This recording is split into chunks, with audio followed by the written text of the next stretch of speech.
Hey, Professor Wayne. This is Module 4's Word on the Street. Okay, so agencies' policies for lights and sirens in response to 911 calls.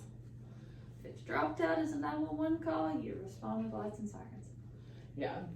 Okay. That's our policy.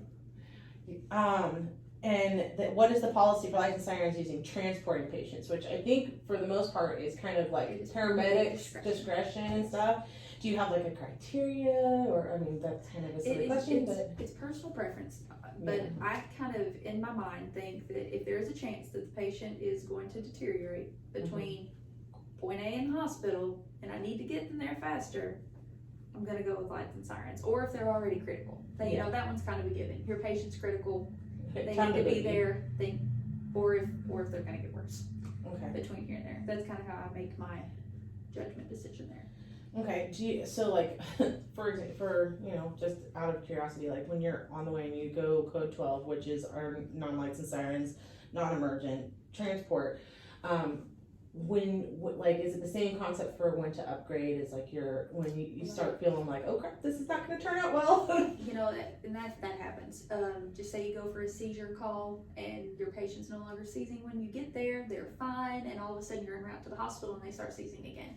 Well, you don't know how long this is going to last, so you know, time to upgrade. Or sometimes you can be picking up somebody with chest pain that seems normal, and then you run another 12 lead, and now they're having a STEMI. Yeah. You know, that stuff happens.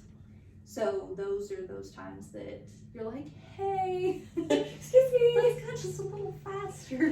Or you're going lights and sirens, and your partner leans forward and goes, I'm seatbelted in, let's go. Diesel injection, please. Yeah. 10 injection diesel. So, okay, what about downgrading though? Like, you know, I can't say that I've ever have. I don't think I've ever downgraded. I don't think I have either. Now, the times that I could see it is if you just make an error. Like, you pick up an unresponsive patient, and for some reason, you don't check a blood sugar until you're already en route to the hospital.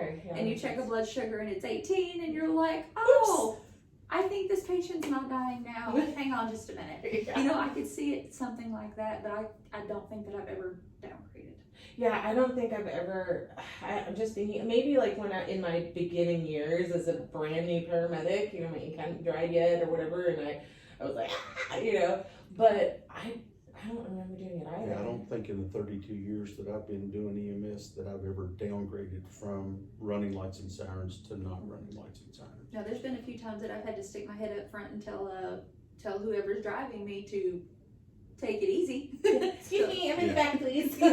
Can we take it down a little bit, but still be going lights and sirens, just not speed. Don't be bouncing around like a basketball. Yes. Yeah, definitely. Throw me in the wheel well, or over the patient's shoulders, or on the patient's lap. Yeah. Or knocking over your student in the back. Or that. Okay. So out of curiosity, what are some of the criteria for not responding lights and sirens? Lift assist only. Lift assist. When it comes, because it'll be toned out. Sometimes. Yeah, sometimes. They'll say lift assist only, non-emergency transfers. Okay, but like I know at night sometimes they'll tone us out just to kind of wake us up, and they'll say it's a lift assist only, but we'll still go lights and sirens because it came out as a 911. Sometimes yes. Now if it's after 10 and they tone it just to wake us up, and they do specifically say lift assist only, I'll respond non-emergent. Okay. Now if it's possible lift assist only, yeah, that's a problem. Okay, that is when we're like, all right, well, we'll go, because I've had those come in, and the reason that they need lift assist is because their blood pressure is 50/30.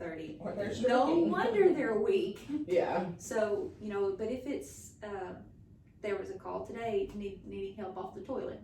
Yeah. That's not an emergency. Right. So that is an instance that we would. Or maybe needing help to the toilet might be an emergency. Yeah. Or something. But, yeah. I've had calls where a lift assist is turned sideways, and a BLS crew is called and said, "We need ALS." Yeah. So, right. But okay. So, how do you think lights and sirens should be used in the future? I don't see us doing it much different really than what we do now. Well, did you know that our policy for lights and sirens actually comes from Kentucky's K-Beam's recommendations only. It's not in our protocols, it's not in our SOGs at all. It's from that driver's training and all that Yeah. stuff that we have to watch. Yeah, I had to actually go online and find the policy for it, because I was like, I don't see it in our SOGs. Where's our SOGs and stuff? So, what should our profession do to change the culture of lights and sirens use? Well, I mean, we can't change much about what we do. I wish the general public understood them a little bit better. Yeah, cause we get toned out, we'll get toned out for, my big toe hurts. Or I've got a cut on my big toe, but because it was toned out, We have it requires for this service a lights and sirens response. yeah.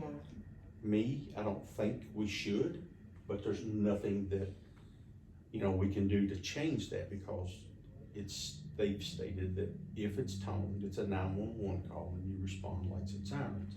So I wonder if maybe it's just like a community education situation that we need to let them know, because I mean, I think you guys would both agree with me after 32 years in EMS, and you and I have both been doing this a very long time, that running lights and sirens is very dangerous for all of us. It's even with the patient and everything. Because we're partners, I know sometimes we'll pull out and it'll be, well, my arm hurts, or my big toe hurts, or I've got a cut on my foot. And she'll look at me and she'll go, we run lights and sirens, but don't get crazy.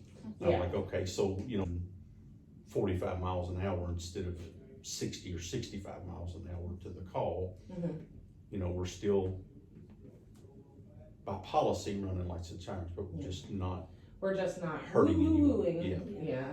I know within my last company, we were not allowed to run lights without sirens, and vice versa. Yeah. I mean, I know sometimes we pull out and it's 3 o'clock in the morning and we don't realize that our lights aren't on, or we don't really, but like, how do you guys feel about lights and sirens on around 3 o'clock in the morning and stuff? I know sometimes on the interstate, if we're going at 2 o'clock in the morning, I'll turn the siren off. Yeah. I leave the lights on, but then when I get off the interstate, I'll turn them back on.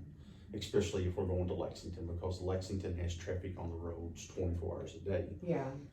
Richmond is not so bad, but there's times that 3 o'clock in the morning, the bypass will be just as busy as it is at 5 o'clock in the afternoon, especially with the college here.